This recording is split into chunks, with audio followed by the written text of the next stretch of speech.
संत कबीर साहब कहते हैं, क्रोधाग्नि घर घर बढ़ी, जल सकल संसार। क्या आपने कभी सोचा है कि क्रोध हमारे जीवन में इतनी जल्दी क्यों भड़क उठता है? एक चिंगारी जैसे पूरे घर को जला देती है, वैसे ही क्रोध का एक क्षण रिश्तों और वर्षों की कमाई पुण्य को राख कर देता है। कबीर जी हमें चेतावनी देते हैं कि जब काम, लोभ, मोह और अहंकार मिलकर भी इतना नाश नहीं करते जितना एक क्षण का क्रोध कर देता है। लेकिन वे यह भी बताते हैं कि यदि हम दीनता और भक्ति में लीन हो जाएं, तो क्रोध की यह आग हमें छू भी नहीं सकती। आइए इस गहन दोहे का रहस्य समझें और जानें कि क्रोध पर विजय पाकर शांति और भक्ति का मार्ग कैसे पाया जा सकता है। आज का सत्संग संत कबीर जी के दोहे पर है, जो क्रोध पर ही आधारित है। दोहा है, क्रोध अग्नि घर घर बही, जल सकल संसार, दीन लीन निज भगत जो, तिनके निकट उबार।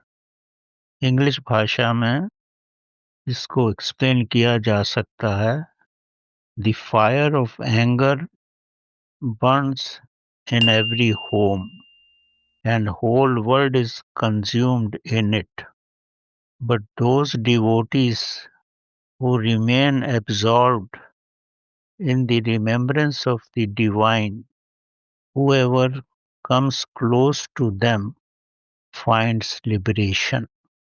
दूसरा दोहा है, कोटि कम लागे रहे, एक क्रोध की लार, किया कराया सब गया, जब आया अहंकार। अंग्रेजी भाषा में इसे व्यक्त किया जा सकता है, you may accumulate endless values, yet one outburst of anger erases them. Pride enters and all hard work is wasted and nothing remains. क्रोध एक आग है, जैसे आग में सब कुछ जल जाता है और केवल राख ही बचती है, उस राख का आप कुछ भी नहीं कर सकते।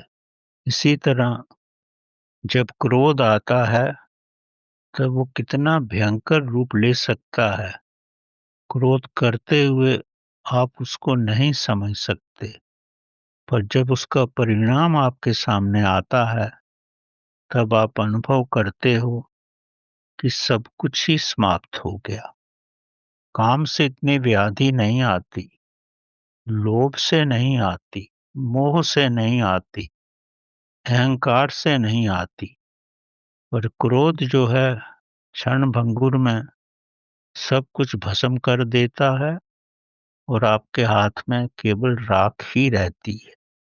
काम, क्रोध, लोभ, मोह, अहंकार ये कोई भौतिक पदार्थ नहीं है, ये आपके मन की अवस्थाएं हैं और मन की अवस्था को समझने के लिए, उस पर अपना अस्तित्व जमाने के लिए हर व्यक्ति को निजी रूप से परिश्रम करना पड़ता है। ये क्रोध की अग्नि हर घर में जल रही है। ईर्ष्या के रूप में क्रोध आता है, तुलना के रूप में क्रोध आता है, द्वेष के रूप में क्रोध आता है। एक भाई के पास ज्यादा धन हो जाता है, दूसरे के पास नहीं रहता, तो क्रोध में आकर के उसका जीवन भी ले लेता है। इस तरह की हमारे समाज में बहुत सारी घटनाएं हैं। एक भाई के बालक को मेडिकल सीट मिल जाती है और दूसरे भाई के बालक को नहीं मिलती, तो वो ईर्ष्या में जलते रहते हैं और समय आने पर जितना नुकसान करना हो करने की कोशिश करते हैं। सबसे पहले तो ये समझना चाहिए कि क्रोध क्या है। क्रोध हमारे अंदर एक शक्ति है, जैसे काम शक्ति है वैसे ही क्रोध की भी शक्ति है। इस शक्ति का भी रूपांतरण किया जा सकता है। सबसे पहले को समझने की ज़रूरत है। क्रोध 2 कारणों से आता है।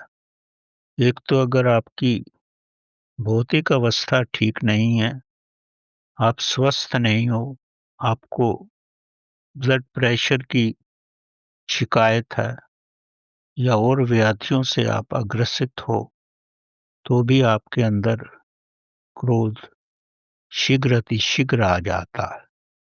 और दूसरा कारण जो है साइकोलॉजिकल है, वो आपकी मानसिक स्थिति पे डिपेंड करता है। आपकी मानसिक स्थिति कैसी है और मानसिक स्थिति क्यों वैसी है। तो अगर फिजिकल कारण से आपको क्रोध आता है, तो पहले अपने शरीर का इलाज कराओ, ताकि एक कारण पे आप विजय प्राप्त कर सको। दूसरा जो साइकोलॉजिकल कारण है, उसको आपको समझना पड़ेगा। जब आपकी इच्छा पूरी नहीं होती और आप जीवन में कुछ चाहते हो, तब आपको क्रोध आता है। इसके अलावा अगर आपका मानसिक विकास पूर्ण रूप से नहीं हुआ है, आपके आप, आपको कुटुंब की तरफ से या आपके भाग्यवश आपको उच्च पद मिल गया है, जबकि आपका सामर्थ्य उतना नहीं है, तब आपको हर छोटी-छोटी बात से क्रोध आता रहेगा, क्योंकि आपका बुद्धि का विकास नहीं हुआ है। इसको दूसरे रूप में समझो, अगर आपके पास 1 लीटर दूध का बर्तन है और उसमें आपने 950 ग्राम दूध डाल दिया और दूध को आग पर रख दिया। यहाँ बर्तन से मतलब है आपकी मानसिक क्षमता। दूध का मकसद है आप किस पद पर हो। और जब गैस पर दूध रखा हुआ है, तो नीचे से तो भीषण ऊर्जा आ रही है। वो थोड़ी भी ऊर्जा आएगी तो दूध उबल करके बर्तन से नीचे गिर जाएगा। यही अवस्था उस व्यक्ति की है जिसमें मानसिक क्षमता कम है और ऊंचा पद मिल गया है। तब बार बार जैसे दूध बर्तन से निकलता है, वैसे उसको भी बार बार क्रोध आता रहेगा।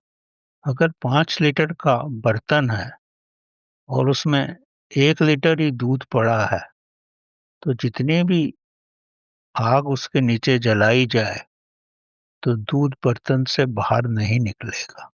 आपकी मेंटल कैपेसिटी ज़्यादा हो और आपका पद इतना ऊंचा ना हो, तो आपको कभी भी क्रोध नहीं आएगा। क्रोध तभी आता है जब आपकी मानसिक क्षमता कम होती है और पद आपका ऊंचा होता है या आपके पास धन ज़्यादा होता है। इसको आप किसी भी रूप में ले सकते हैं। तो क्रोध को नियंत्रण करने के लिए ये आवश्यक है कि आपका बर्तन बड़ा हो। दूसरे शब्दों में से ऐसा समझो कि आपकी मानसिक क्षमता ज़्यादा हो। तो क्रोध कम करने के लिए आपको अपनी मानसिक क्षमता बढ़ानी पड़ेगी, और जितनी ज़्यादा आप मानसिक क्षमता को बढ़ाओगे, तो क्रोध से ऊपर हो जाओगे। मानसिक क्षमता आप दवाइयों के प्रयोग से नहीं बढ़ा सकते या किसी उपचार से नहीं बढ़ा सकते। मानसिक अवस्था बढ़ाने के लिए आपको ध्यान की पद्धति में उतरना पड़ेगा। जैसे ही आप ध्यान में उतरोगे, धीरे-धीरे आपकी मानसिक क्षमता बढ़ जाएगी। तब आपको क्रोध नहीं आएगा।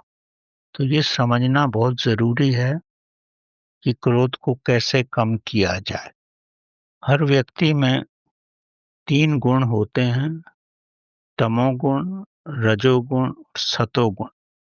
अगर आपकी भोजन पद्धति ठीक नहीं है, तब आप में तमोगुण की प्रधानता रहेगी। रजोगुण की प्रधानता रहेगी भोजन की वजह से और आपके कार्य पद्धति की वजह से। सतोगुण की प्रधानता रहेगी जब आप प्रभु भक्ति में हो और सात्विक भोजन करते हो। हर व्यक्ति के अंदर तीनों गुण, तमोगुण, रजोगुण, सतोगुण तीनों ही रहते हैं। उनके अनुपात बदलते रहते हैं। जो भी गुण प्रधान होता है, व्यक्ति उसी के अनुसार कार्य करता है। रजोगुण प्रधान हो तो व्यवसाय अच्छा करेगा। अगर किसी के साथ झगड़ना हो, लड़ाई करना हो, तो एकदम उसमें उतर जाएगा। दो भाइयों के बीच में धन का और जायदाद का कुछ मनमुटाव था, तो एक भाई दूसरे भाई के पास गया, ये सोचकर कि मैं उसको समझाऊंगा ताकि हम दोनों भाइयों में शांति आ जाए, हमारा व्यवहार अच्छा हो और हम एक दूसरे के साथ खुशी से रह सकें। जब एक भाई दूसरे के पास गया, ये तो सात्विक भावना से गया, लेकिन दूसरा भाई जो था, उसकी अवस्था तामसिक और राजसिक थी। उस समय जब ये भाई वहां पहुंचा, बातों बातों में झगड़ा इतना बढ़ गया, समझाना तो दूर ही रहा, दूसरे भाई ने चाकू से उस पे वार कर दिया और वो जख्मी हो गया। ये तमोगुण और रजोगुण का प्रभाव है। इसी से ही क्रोध आता है और एक क्षण में व्यक्ति इसको कंट्रोल नहीं कर पाता और ऐसी भयंकर अवस्था हो जाती। ये सब आपको हर घर में देखने को मिलेगा। रूप अलग-अलग होंगे, पर ये व्यापक अवस्था है। कुछ व्यक्तियों की स्थिति ऐसी होती है, आप बहुत अच्छा रहो उनके साथ, सात्विकता से रहो, पर आपके अंदर से जो सात्विक कंपन है, दूसरा व्यक्ति उसको नहीं सह सकता। आपकी समझ में नहीं आता कि ऐसा क्यों है। जब दो व्यक्तियों के कंपन भी एक दूसरे के प्रतिरोध में हों, तो दूसरा व्यक्ति हर छोटी-छोटी बात से आप पे झगड़ना शुरू कर देता है। परिवारों में भी ऐसा ही होता है। घर में सास-बहू का झगड़ा, ननद-भाभी का झगड़ा, पिता और पुत्र का झगड़ा, ये सब कंपन मैच ना करने की वजह से काफ़ी कॉमन है। इसमें घर में अशांति रहती है और घर एक नर्क ही बन जाता है। एक दूसरे को मारने की अवस्था नहीं आती, पर इतना ज़्यादा मनमुटाव रहता है कि एक दूसरे की शक्ल देखने में भी कोई खुशी नहीं महसूस करता। अगर आप किसी के प्रति कठोर वचन भी बोल दो, तो भी लड़ाई का रूप ले लेता है या संग्राम का रूप भी ले सकता है। जैसे द्रौपदी ने गलत तो कुछ नहीं कहा दुर्योधन को कि अंधे का पुत्र अंधा, पर उसकी उनकी वाणी में इतना तीखापन था और द्रौपदी जागरूक अवस्था में नहीं थी। अगर जागरूक अवस्था में होती, तो ये शब्द उसको नहीं बोलती थी। सुप्तावस्था में थी, क्योंकि इंद्रप्रस्थ महल बन गया था, खुशी का ठिकाना नहीं था, तो जागरूक अवस्था में ना रह करके कठोर वचन बोल दिए। हालांकि वचनों में सच्चाई थी, पर कठोर वचन भी असहनीय हो जाते हैं। अंत में उसका परिणाम ये हुआ, दुर्योधन ने वस्त्रहरण करने का प्रयत्न किया और अंत में महाभारत हुआ। तो जीवन में अगर आप जागरूक भी नहीं रहोगे, तब भी क्रोध की अवस्था आ जाती है, किसी न किसी रूप में। टॉल्स्टॉय की एक बड़ी प्रचलित कथा है। एक बालक अपने कमरे में बैठ के अध्ययन करता था और अपने सामने एक बुजुर्ग महिला को देखता था जो लोगों को धन दे करके ब्याज कमाती थी, उनका कुछ सामान रख लेती और धन देती थी। सामान 2000 रुपये का भी हो तो 500 रुपया ही देती थी। तो बालक अक्सर ये देखा करता था और महिला काफी बुजुर्ग थी।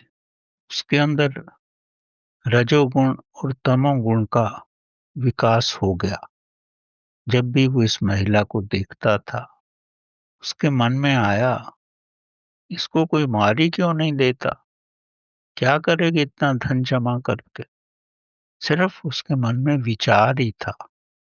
तो कुछ समय के बाद जब उसको अपने घर से पैसा नहीं आया, तो ये भी पैसा लेने के लिए उस महिला के पास गया और अपनी एक घड़ी दे करके उससे पैसा लेना चाहा।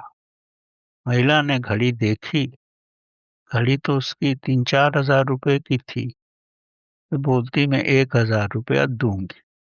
बालक को अंदर से बड़ा क्रोध आ रहा था, पर वो क्या करता? वो 1000 रुपया लेने में राजी हो गया, पर अंदर से उसको इतनी राजसिक और तामसिक वृत्ति हो गई। वो महिला के पास गया और उसने महिला के गले पे हाथ रखा और महिला की मृत्यु हो गई। ये अपने कमरे में आ गया। कहते, ऐसा क्या हो गया? मैंने तो उसके साथ कुछ किया भी नहीं। पर तमोगुण और रजोगुण की अवस्था में उसको ये आभास नहीं हुआ कि शायद उसने उसका गला दबा दिया। तो अंत में कहानी ये कहती है कि आपके अंदर जैसी भावना होती है, वैसा ही आप कार्य कर देते हो।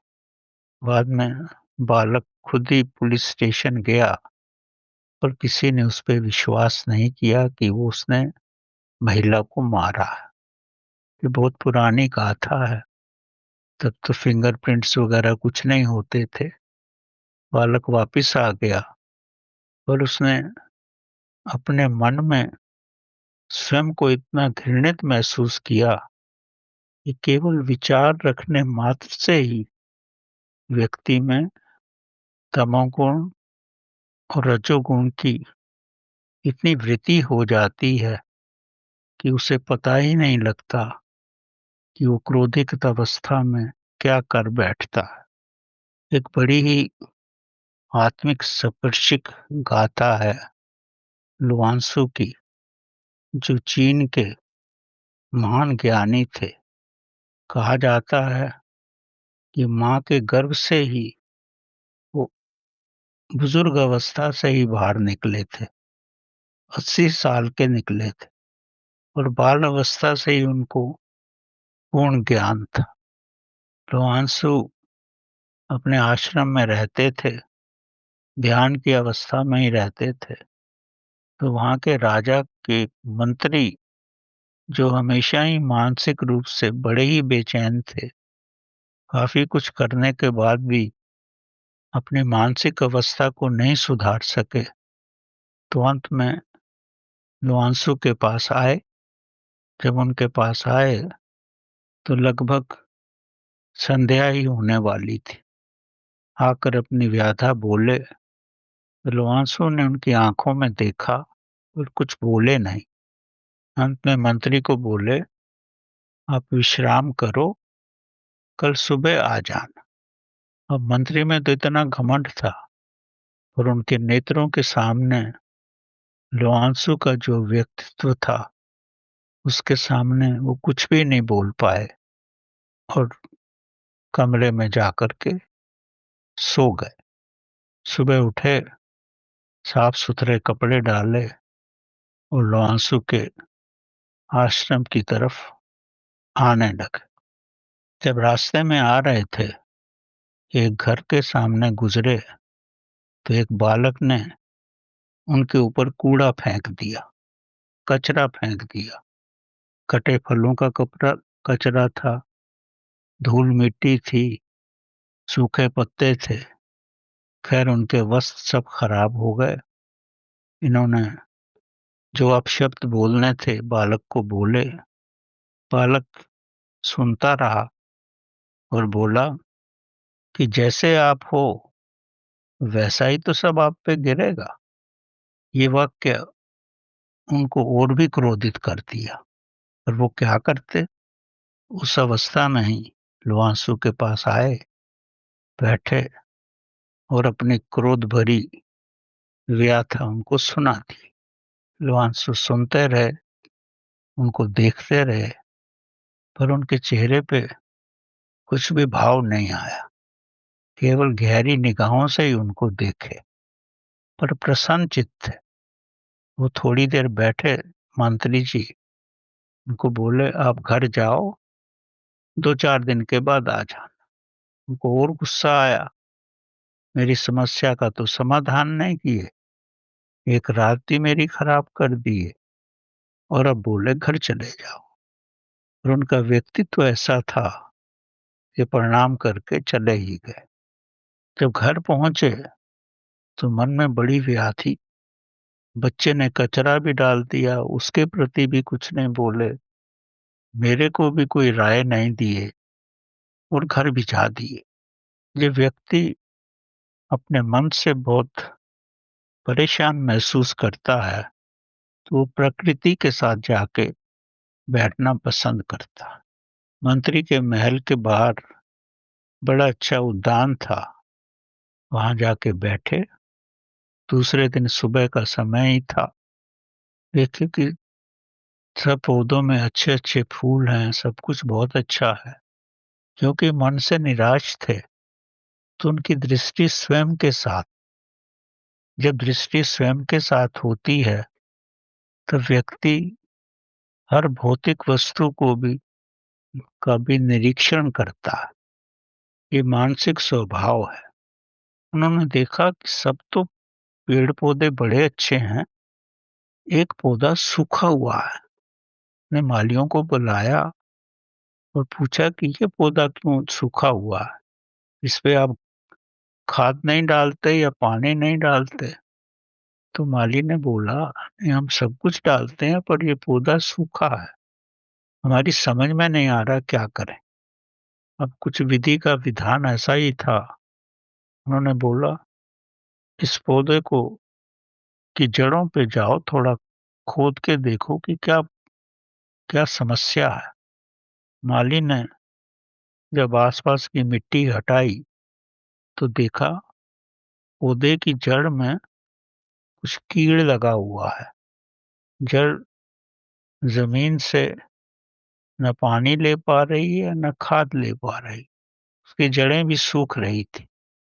तो उन्होंने बोला कि यहाँ पर कुछ दवा डालो, मिट्टी को चेंज करो और फिर इसको लगाओ। ये कहने के बाद बैठ गए और फिर सोचने लगे। फिर उस दिन ही लुआंसू के पास पहुंच गए। आज भी संध्या का समय था। लुआंसू ने बोला, विश्राम करो, कल सुबह आना। जब कल सुबह आने लगे तो फिर बच्चे ने बाल्टी भर के कचरा इन पे डाल दिया। इस समय ये कुछ नहीं बोले। बोले, बालक को बोले, देख के डालना था। 2 दिन पहले क्रोधित थे, अभी कुछ भी नहीं बोले और ये शब्द बोल के चले गए। लुआंसू के पास गए, तब उन्होंने बोला, लुआंसू ने, कचरा बालक ने नहीं डाला था, मेरे कहने से ही डाला था। दूसरे दिन भी मेरे कहने से डाला। आज तो आपको क्रोध नहीं आया? तब उन्होंने बोला, ये आपके अंदर की जीर्ण अवस्था है। जैसे आपके बाग की पौधों की जड़ें खराब हो गई थी, वैसे आपके मन की अवस्था में भी जीर्णता आ गई है, इसीलिए आपको क्रोध आ रहा है। आपको अपनी इस जीर्णता की अवस्था से बाहर आना होगा, तभी आपका क्रोध खत्म होगा। लुआंसू ने बोला, अपनी इस अवस्था से बाहर आने के लिए कोई दवा दारू नहीं है। आपको अपने मन की अवस्था ठीक करनी होगी, आंतरिक अवस्था ठीक करनी होगी। उसके लिए आपको ध्यान साधना करनी पड़ेगी, शून्य अवस्था में जाना पड़ेगा, ताकि आपके अंदर का जितना भी कपट है, जितनी भी रुग्ण भावनाएं हैं, जब वो आपके अंदर से निकल जाएंगी तो आपको शांति मिल जाएगी। पहले दिन जब बालकों ने आप पे कचरा फेंका तो आपको कितना क्रोध आया, दूसरे दिन नहीं आया। क्योंकि आपने वृक्ष की जड़ों को देखा। अब जो मैंने आपको बताया, अगर वैसे ही चलोगे तो क्रोध पे विजय प्राप्त कर लोगे। तब मेरे पास आना, जब मेरी बताई पद्धति पे चल सको और आपको एहसास हो कि मैं पद्धति पे चला हूँ और मेरे अंदर क्या-क्या बदलाव आए हैं, तब मेरे पास आना। तो उसके बाद तो मंत्री को उनके पास जाने की ज़रूरत ही नहीं पड़ी। एक बहुत बड़े विचारक थे। उन जब वो 8-9 साल के थे, तो उनके पिता मृत्यु शैया पे थे। पिता के पास कोई धन सामग्री नहीं थी, पर उन्होंने जीवन में गुणों का बड़ा संग्रह किया था। अब गुण तो इस बालक को दे नहीं सकते थे, क्योंकि अब मरण अवस्था में थे। तो इन्होंने एक कागज मंगवाया, उस पे कुछ लिखा, उस कागज को लिफाफे में बंद करके इनको दिया और बोले कि जब तू 18 साल का हो जाएगा, तब इस लिफाफे को खोल के पढ़ना कि मैंने क्या लिखा है। तो बालक ने उस लिफाफे को अलमारी में रख लिया। जब 10 एक साल गुजर गए, जब एक दिन वो अलमारी खोज रहा था, तो उसको पिताजी का ये लिफाफा मिल गया। तब उसको याद आया। तब उसने इस लिफाफे को खोला, उस पत्र को पढ़ा। उसमें 2 ही लाइनें लिखी थी कि मेरे जीवन का ये सारांश है कि जब भी क्रोध आए, और क्रोध तो हर व्यक्ति को आता है, बस तू एक ही काम करना, क्रोध का प्रतिक्रोध उस समय नहीं करना। उस व्यक्ति को उस पल क्रोध नहीं करना, बल्कि 24 घंटे के बाद उस पर आके क्रोध करना। नौजवान के लिए तो बड़ी कठिन थी बात, इसको जीवन में लाना और भी कठिन था, पर उसको अपने पिताश्री पे इतना आदर था कि उसने इसको जीवन में लाया। वो जब अब वो 60 साल का हो गया है, उसने पुस्तक लिखी और उसमें लिखा कि जब मैं 24 घंटे प्रतीक्षा किया और रात भर सोचा, तो 95% केसेस में मेरे को यही लगा कि गलती मेरी ही थी, दूसरे व्यक्ति की कोई गलती नहीं थी। वो मेरी बात को नहीं समझा, या मेरे शरीर के ऐसे कंपन थे, वो उसको बर्दाश्त नहीं कर सका, तो उसने मेरे पे क्रोध किया। मुश्किल से 2% केसेस ऐसे थे जब उन व्यक्तियों की गलती थी। तब इसने स्वयं को समझाया कि उसकी चेतना का विकास ऐसा नहीं था कि जो समझ सकता, इसलिए क्रोध किया। बोले एक नवयुवती ने मेरे पे क्रोध किया, मुझे उसकी आंखों में इतना भोलापन लगा, और जब मैं दूसरे दिन उसके पास गया और बोला मैं उसको, तूने मुझ पे क्रोध किया, पर तेरा क्रोध बड़ा स्वाभाविक लगा मेरे को। इतनी भोली वाली औरत कुछ क्रोध कर ही नहीं सकती। तो उसकी औरत की आंखों में आंसू आ गए। बोली मैं अपने जीवन में कुछ कारणों से बहुत दुखी थी। आपने मुझे ठीक ही पहचाना, और समय आने पर ये उसकी प्रेयसी हो गई। कहने का मतलब ये है कभी भी क्रोध की अवस्था आए तो अपने अंदर देखने की कोशिश करना, उस समय क्रोध नहीं करना। 24 घंटे के बाद आपको स्वयं ही मालूम पड़ जाएगा कि कौन ठीक है और कौन गलत था।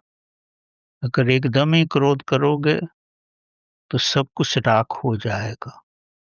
तो जैसे लोआंसो ने बताया और जैसे इस नवयुवक का जीवन में अनुभव था, वो यही है कि अपने अंदर सकारात्मक शक्तियों को बढ़ाना, नकारात्मक शक्तियों को कम करना, वो तभी मुमकिन है जब आप ध्यान की पद्धति पे हो, क्रिया योग की पद्धति पे हो या आप मंत्रों की पद्धति पे हो, ताकि आपके अंदर चेतना का विकास हो सके।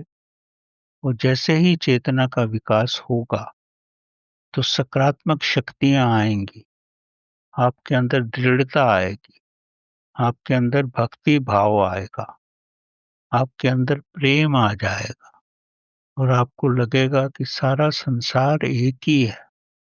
मेरे भाई बहन, उनके बच्चे, सब एक ही आत्मा का रूप है। किसी को प्रभु ने उनके कर्मों के अनुसार अच्छा कार्य दे दिया है या उनको सफलता दे दी है, तो इसमें ईर्ष्या द्वेष रखना तो प्रभु का अपमान है। तब संसार के हर प्राणी के साथ आप सद्भाव रखोगे, किसी के साथ भी ईर्ष्या द्वेष नहीं करोगे, वो सारे संसार को एक ही यूनिट समझोगे, ताकि मेरे और उसमें कुछ भी फर्क नहीं।